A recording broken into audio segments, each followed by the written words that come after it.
Shalom, salam sejahtera. Renungan malam seiman berjudul Pengampunan.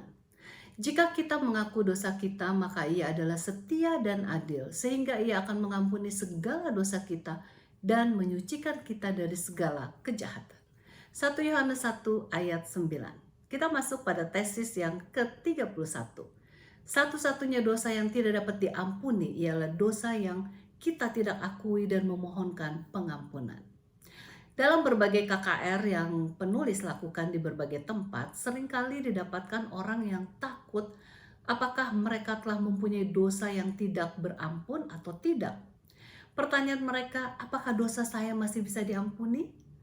Wanita yang ketangkap saat berzina merasa dosanya tidak akan dapat lagi diampuni. Dia demikian takutnya sambil menundukkan kepalanya, menunggu lemparan batu yang akan mengakhiri hidupnya. Namun tidak ada satupun batu yang datang. Ia merasa kaget karena pintu kasih karunia masih tersedia baginya.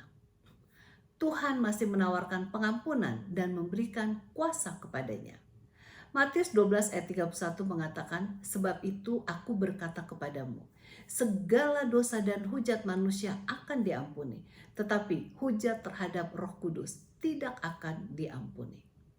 Ini adalah suatu kabar baik untuk kita semua, karena segala dosa apapun yang telah kita buat akan dapat diampuni, kecuali dosa kepada Roh Kudus.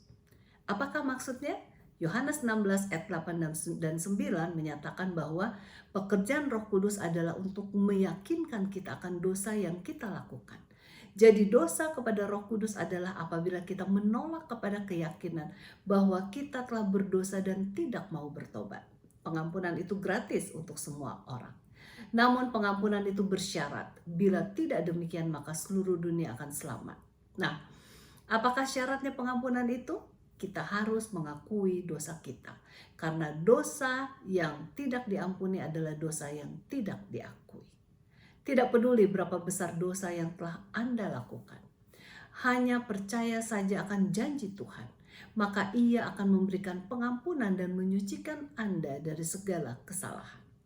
Tawaran ini diberikan kepada semua orang dengan percuma atau dengan gratis. Kiranya kita dapat menyambut kasih karunia-Nya setiap hari, sehingga menerima pengampunan dari dosa yang telah kita lakukan. Tuhan Yesus memberkati.